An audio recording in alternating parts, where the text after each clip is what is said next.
Okay, so today we are entering into the hardest part of trig, in my opinion, and that is where you use trig identities.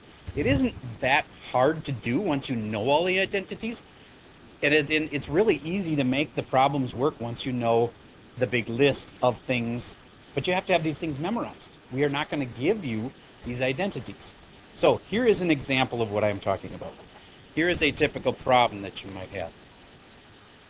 I'll give you a fairly easy one just to start it out. Let's say it's secant of theta. And let's say it is cotangent of theta. And you'll have to tell me what secant of theta times cotangent of theta is equal to. Now, for somebody who knows what these are defined as, what they're equal to, like I know what that is. And you'll have to know about a week from now. You'll have to be able to say, oh, I know that's 1 over, does anybody know?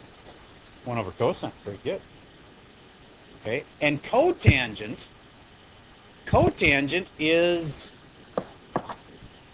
1 over tangent, true, but tangent is true. It's opposite over adjacent, yes, but we're talking in terms of sines and cosines. Sine over cosine, and so therefore cotangent is, yes, 1 over sine over cosine, which is really equal to cosine over sine. All right, and then 1 over sine is really equal to cosecant.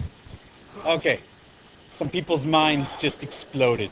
Some people just heard a plane going overhead really high, way up there. All right, so I'm going to show you how this works, one little step at a time. That's kind of what the problems are like. So now, let's go with a simple circle with a triangle in it that goes something like this. Do you get that this is x and this is y and this is the radius of the circle? And I'm going to define that as 1. In this case, we're always in the unit circle, and so therefore the radius is always 1. All right. More than ever before, you need to keep your notes organized on this. This is the part where I'm explaining how the stuff works. You're going to need a separate sheet of paper to write down the big list of things you need to memorize. I'm not going to give you a big complete list of all the things to memorize. I'm going to tell them to you one by one. You're going to write them in your notes. You'll have a nice sheet that you can use to study then, and your test in the middle of next week will really depend a lot on do you know all of those things on the list. All right, so right now I'm on the part where I'm showing you how it works, and in a second I'm going to say, okay, this is a big one, put it on the separate sheet. List of, these are called trig identities. All right, do you remember that if this is the angle theta, that the sine of that, sine of theta was, sine is opposite over hypotenuse, right? So it's y over 1, and y over 1 is really equal to y in this case. So we don't have to say over r because we know the radius is 1. Sine is then therefore y. Sine is y. And cosine is x over 1 or x. And do you remember what tangent was then? Somebody's in the back said it before. Y over x, very good. Tangent of theta is opposite over adjacent, so it's y over x. But if you really know that cosine is x, then this x right here, I'm going to change that to a cosine. Cosine. Theta, actually, not x. Cosine theta. And y is really sine, so I'm going to put a sine right there. Sine. So yes, tangent is really y over x, which is really sine over cosine. Yes. But there's so much more. So much more. Okay, so now if I've got this is cosine and this is sine, then let's do the Pythagorean Theorem. A squared plus b squared equals c squared. But in this case, cosine squared plus sine squared will equal 1 squared, which is just 1. Cosine squared plus sine squared is equal to 1. So from now on, when you're looking at, okay, by the way, for things that you should probably write down that are biggies on the separate sheet, that's a biggie. This is a biggie. Put it any way you want to, John. I'm just trying to tell you Here's the ones that are really important. Like, you're going to have to memorize them. Like, they're not going to tell you these on the test. There are some trig identities that are so complicated that we're not going to make you memorize them. I'm not even going to tell you any of them today. These are all easy. All right. Now, if you get that cosine squared plus sine squared equals 1, these are all like little building blocks I can move around if I want to. What if I wanted to just get sine squared alone? I could get this cosine squared off of here by subtracting cosine squared from both sides. And look what happens. If I subtract cosine from this side, then I end up with sine squared is equal to 1 minus cosine squared. So that means if I saw 1 minus cosine squared anywhere, I could replace it with sine squared. If I had a sine squared in the original problem, I could replace it with 1 minus cosine squared. But those all are kind of derivatives. They come from this blue one. So if you know the blue one, you'll know what sine squared is equal to, 1 minus cosine. Or cosine squared would be 1 minus sine squared. How do I do that? If I want cosine squared, I just move the sine squared over there. And I say 1 minus sine squared. All right, so that blue one tells you a lot. And there's other ones that come from that. Would you agree that this is an equation? Would you agree that you have learned that you can multiply or divide by anything you want as long as you do it to both sides? All right, I'm going to choose to divide this thing by cosine squared. I think you'll see why in a second. Dividing everything by cosine squared.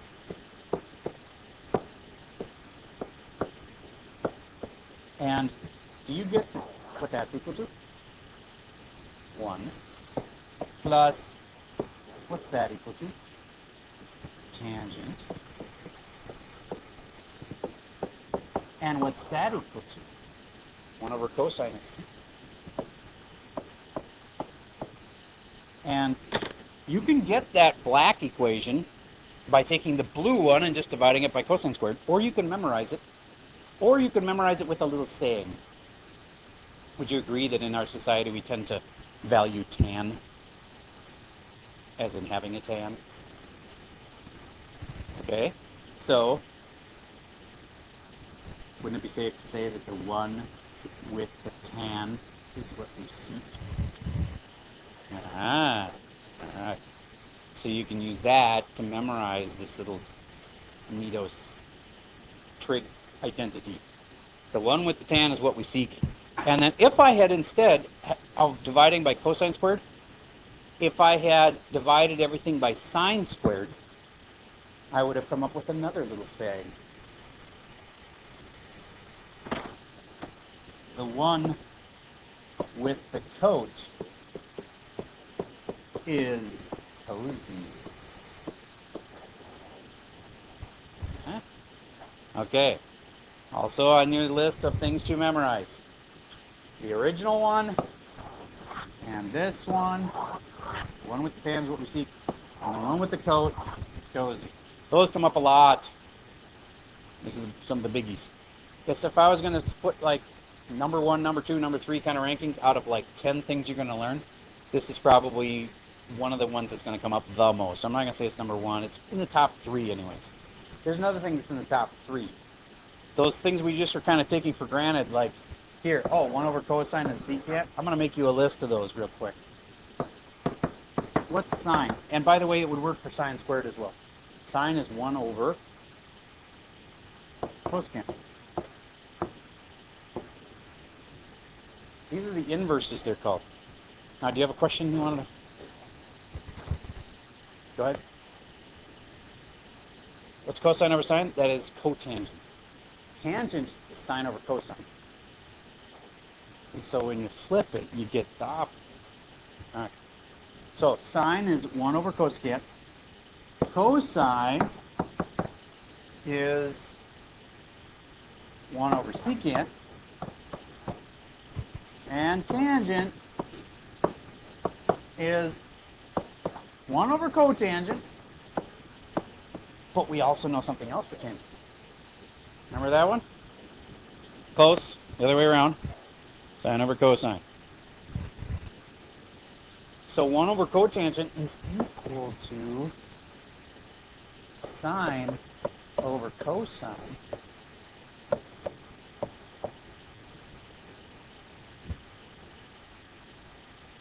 See if this blows your mind. Cosine times 1 is cosine. Has to equal to sine times cotangent. I'm just doing cross multiplying. My brain. Okay, do you get that there was sine over cosine? Tangent sine over cosine, right? And then if you have two fractions, it's true you can cross multiply, right? That times that is supposed to equal that times that. But that's not even one of the things you have to memorize. All of these that I just wrote on the board are on the list. That last one, it just actually follows logically if you think about it, because cotangent times sine is really what it comes down to. Cotangent times sine isn't that hard. Watch. Cotangent, this is kind of off to the side here. Cotangent times sine. What is cotangent equal to? Cotangent is the flip of tangent, and so instead of sine over cosine, it is cosine over sine, and so watch what happens. The sines cancel, the answer is cosine. See? It's really not that complicated. That's why that times that equals that times that. I think that's easy, but anyway, I know. No, I'm not just making stuff up. The key that's important is, do you get the stuff that's written in blue on the board right now? Okay, good. And I'm probably pushing some of you too hard on that other thing. Did anybody follow me on that other part? Okay, there's a few of you. That's good. All right.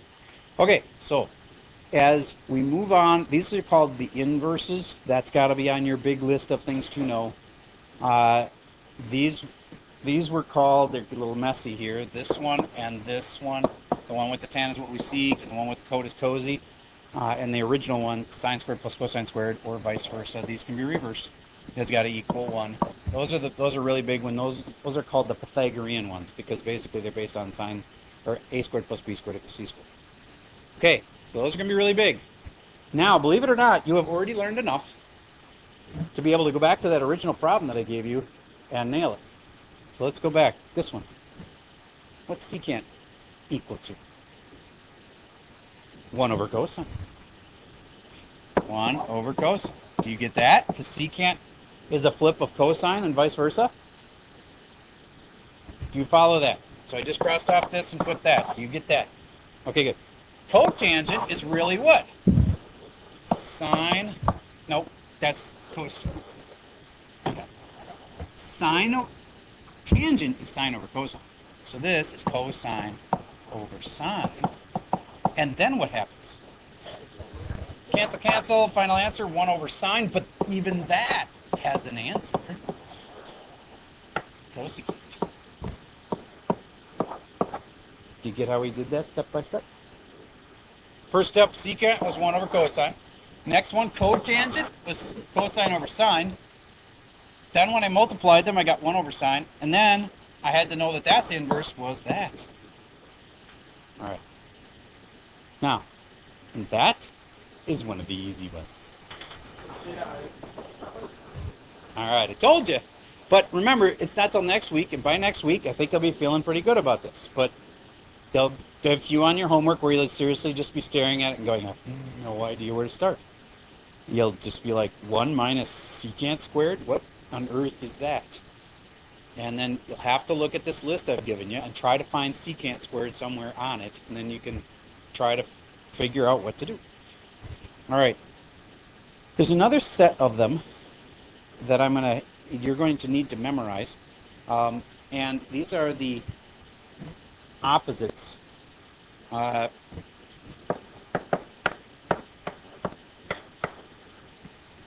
Sine of negative theta. You're going to have to memorize this, so let's try to come up with a way to memorize it. Put this on your list, the big list I was asking you to make, that you're going to really hate yourself later if you don't make, because I'm not going to ever put them all in one place. So you're going to want to put these together yourself carefully over time, compare them with a friend, whatever. And if you try to get to the internet and say, look up all trig identities, there's like 10 pages of them. So you can't just print them off the internet because you don't know which ones we want you to know. All right, so take good notes, is what I'm saying. Negative sine of theta. What is this trying to say? Do you remember how we can do negative angles?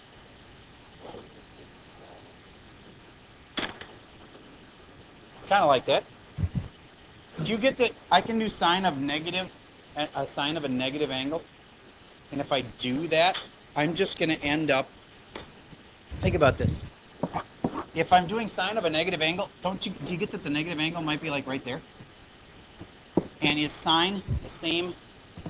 All students take calc.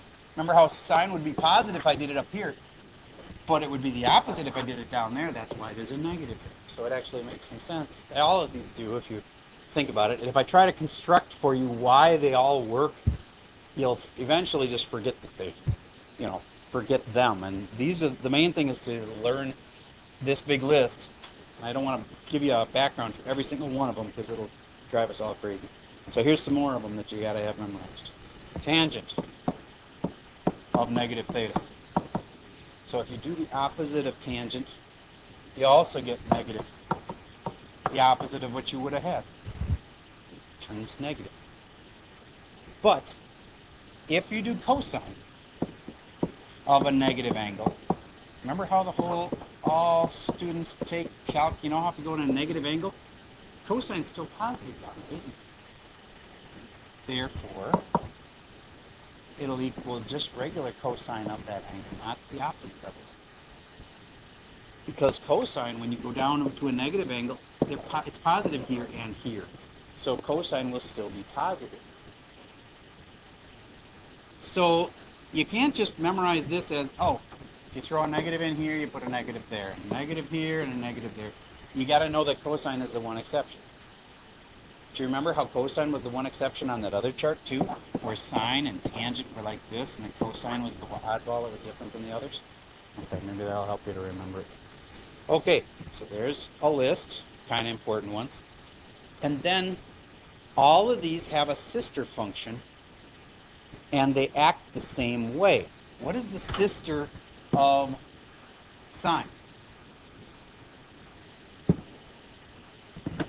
CSC. Cosecant. Okay? So cosecant, I could change this to cosecant, and this would be cosecant. Sorry, CSC, not COS. And it would follow the same rule. You get where I'm going with this? The sister function for tangent is what? Cotangent. And I could just slap in a cotangent here, and it would follow the same exact rule. It's like I don't even... I can just change tangent and cotangent around. Just like when we did all students take calc, all of the sister functions were the same as far as the negativeness. And the last one, cosine, is the oddball, and the one that goes with cosine is also the oddball, secant. Secant, secant. So it'll follow the same rules for the sisters, the sister functions. And if that weren't enough, I'll leave it up there for one more minute here. If that weren't enough, there's one more kind that you have to memorize. And I think, though, that this will be the end of the world as we know it. No, the end of the list of things that you have to memorize. At least for now, for today, it certainly is. But you may not have to memorize any others. There's other ones that are going to be given to you, like the double angle ones, but you're not going to have to memorize those. All right, so here's the final ones. The final ones come from this. Do you get that sine of 60 is equal to the cosine? It's not equal to the cosine of 60. That wouldn't make any sense, but do you want to take a shot at this? Cosine of 30, pretty good. You get what just happened. Let's do another one like that. Tangent of 20 would be equal to sine and cosine were like they're called co-functions of each other. Maybe I'm going too far with this tangent one. Let me try. Let me change back. Let's go with. You know what other ones are co-functions of each other? Maybe you don't even know that. Sine and cosine are co-functions of each other. Do you get sine and cosine? Maybe I never even wrote out the whole word for you. It's S-I-N-E and co-S-I-N-E. Did you know that? Sine, cosine. Tangent, cotangent. So what am I going to do next?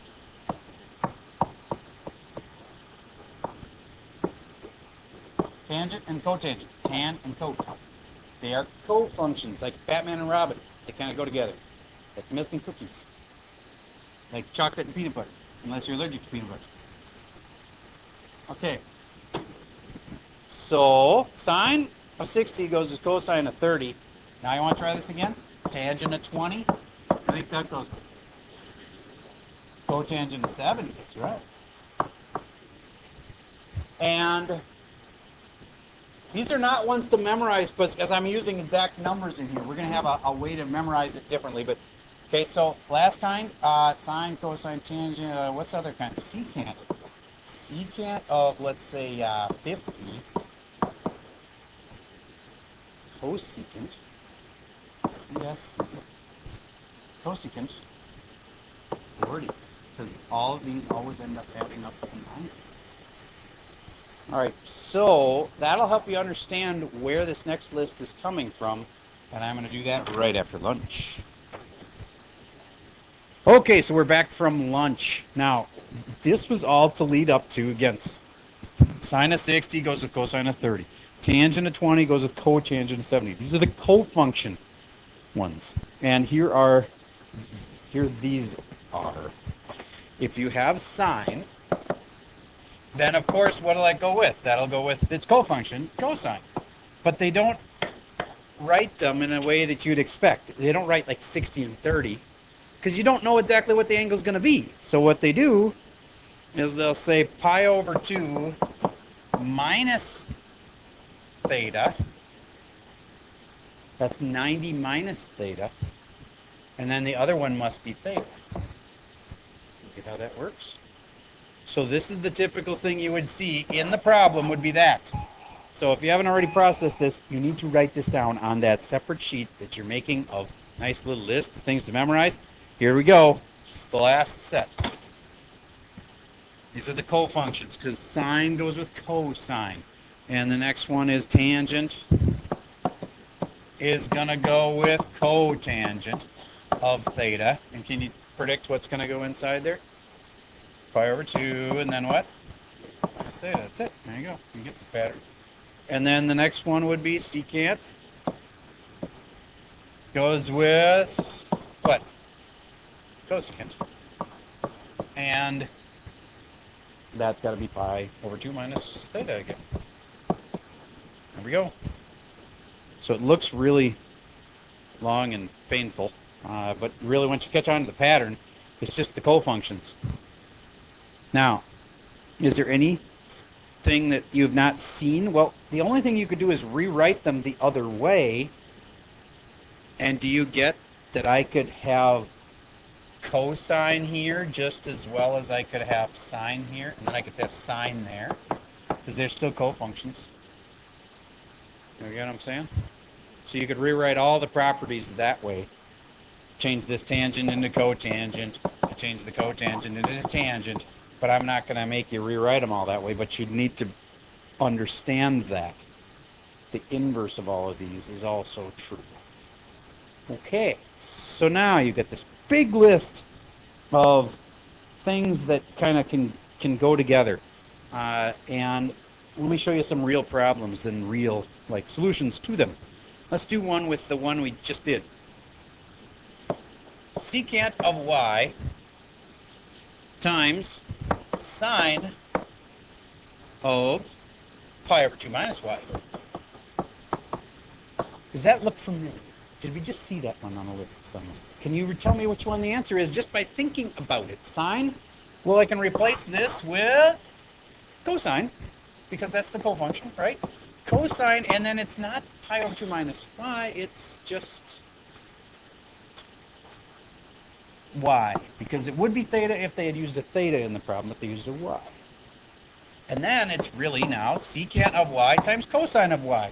And I happen to know that cosine is the same as 1 over secant. Or I could say secant is the same as 1 over cosine. So I'm going to replace the secant with 1 over cosine. And then cosine. And then I put that over 1, and I cross multiply thing. No, I don't. I do the canceling thing, sorry. And it's not 0, because when things cancel, they really make what? 1. So it's really 1 over 1, which is 1. That is a typical problem. That is one of the problems from your homework, in fact. So I'll leave that up there while I hand these out, and we'll do a couple more off your homework. Yes? A minute.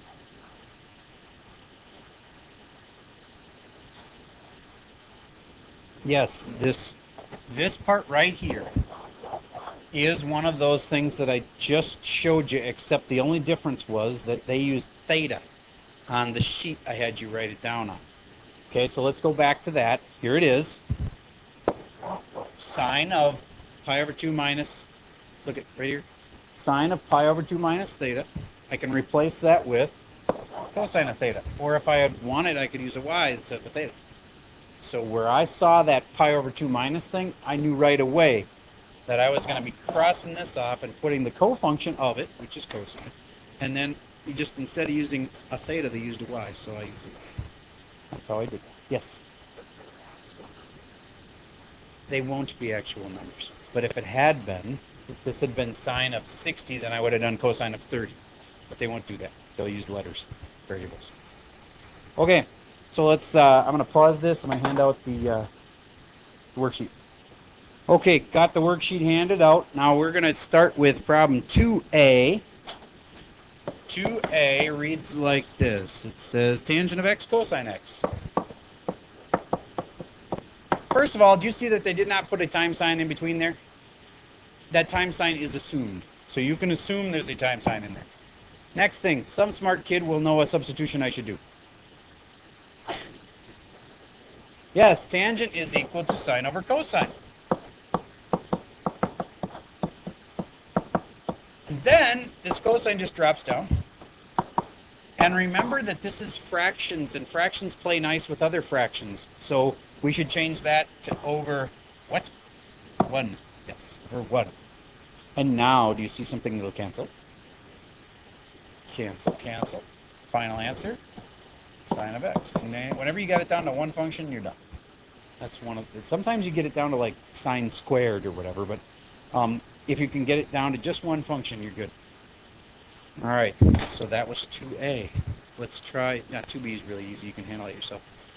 2c is the one I just did on the board a couple minutes ago, so if you took notes, you've already got 2c. Let's do 2d as in dog. It says cotangent u sine u. The point they're trying to get across here is you can use any letter you want to, including u's. So, what do you got? What's cotangent equal to? Cosine over sine times sine. And then all of a sudden things cancel and it gets really easy. Okay, so that's another easy one.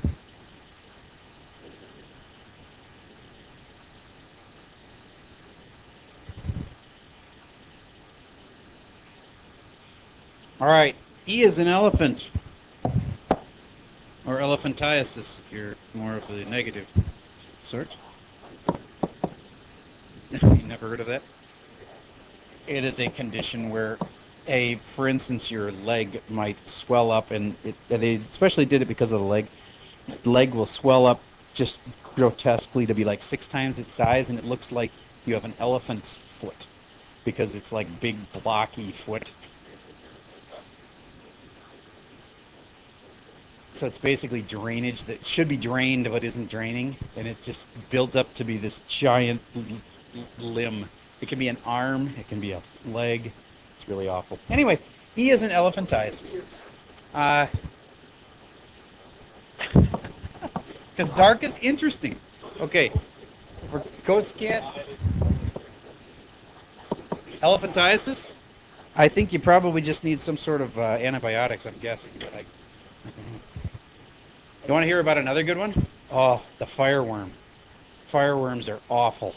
You can get them in water, and they get inside of you, and then once they're inside of you, they burrow their way out. And they usually pick a joint, like a knee or an elbow. And as they're coming out, the end of the worm will come out and it'll be like wiggly, like an actual. And yet, if you just grab it and you pull it, it'll break the worm off and it will die and it will cause a massive infection and kill you. So the natives have learned how to wrap the worm around a stick and slowly, over the course of a few days, pull the worm out of your elbow, and it burns like fire the whole time, hence the name fireworms. One of those reasons you're happy you live in Minnetonka. All right. We're doing 2E as in elephantiasis. Wait till we get to F as in fireworm. That'll be even more fun. Okay. This one, do you remember the little saying? The one with the tan is we seek. Therefore, I can replace this with secant squared. And that is not the end of the problem, of course. It's just the beginning. Cosecant squared. Now, somebody smart can probably figure out how to make this into a fraction inside a fraction, which we can then simplify. So cosecant is the same as 1 with the cotangent. Yes, that's true. 1 with the cot is cozy. That you could do 1 with the cotangent, but it wouldn't help. I'll warn you. So this is our new problem right here.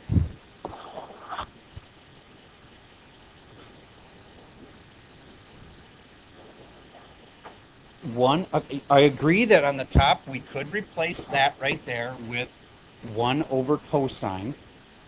Do you see like an end game there? 1 over cosine squared, does that help me at all? What do you think?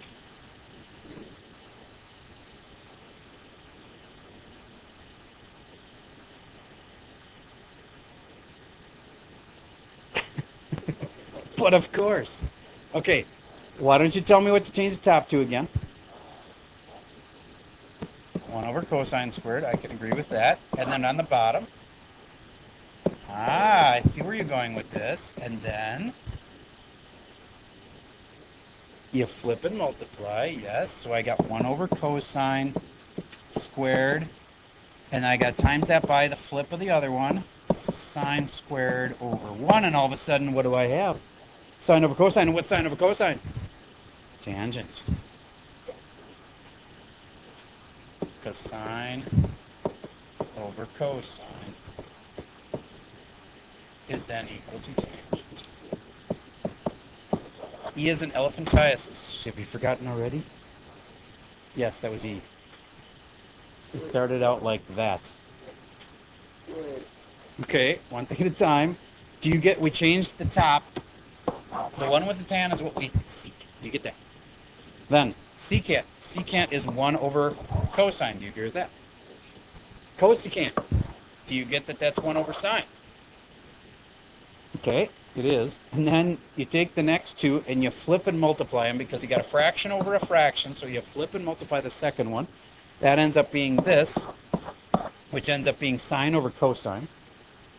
And sine over cosine is the same as tangent. There's my answer.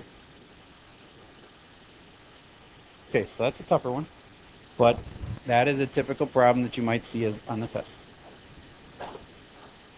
That might be hard enough to be an easy R3. Otherwise, it's a hard R2. You found fireworm pictures? And you don't want it?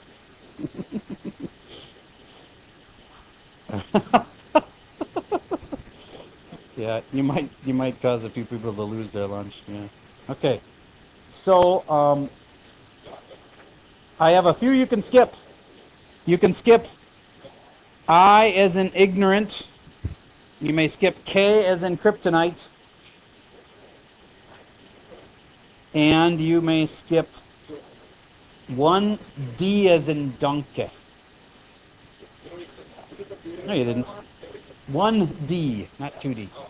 No, 1D. You never did 1D. No. Okay, changed it. Yes. Okay. So now, last kind I would have you try is one of those first ones because it's a review and it's been a while, so it might help to jog your memory. Why don't you do 1A with me, the very, very first problem. It says find sine and cosine if tangent is 3/4 and sine is greater than 0. As soon as they said sine is greater than 0, I knew they were talking about this. Do you know what I'm talking about? Sine is greater than 0 means I'm ruling out this and I'm ruling out that. Then, tangent has to be 3/4. Now I can do tangent is positive. Ooh, tangent is positive. That it tells me I have to be in A. I can't be here. So now I can draw my picture. Tangent has to be here. So now tangent is opposite over adjacent. Tangent is 3/4. 3/4. What if I don't know this side? Oh, heaven, what am I going to do? 3 squared plus 4 squared, take the square root of that, and you figure out it's 5. Because it ends up being 25. And you take the square root of that, it's 5. 3, 4, 5 triangle. You've seen it before. Okay, now we need sine and the cosine of this angle. Well, the beautiful part is you've got all the triangle already drawn. Now you just have to find the sine of it and the cosine of it. Yeah, sine of, I'll start with sine. Sine of it is opposite over adjacent, which would be 3 over, sine is opposite over hypotenuse, 3 over 5. And then cosine of it is adjacent over hypotenuse, 4 over 5. There we go. There's an example, a reminder of how to do like 1A. You really do need to do B and C because you can't afford to forget that stuff. Why? Because we have the big cumulative test coming, and I need you to keep all this in your head. All right, so now you've got your worksheet. I've pared it down a bit, and now the last thing is to hand back the tests. No reason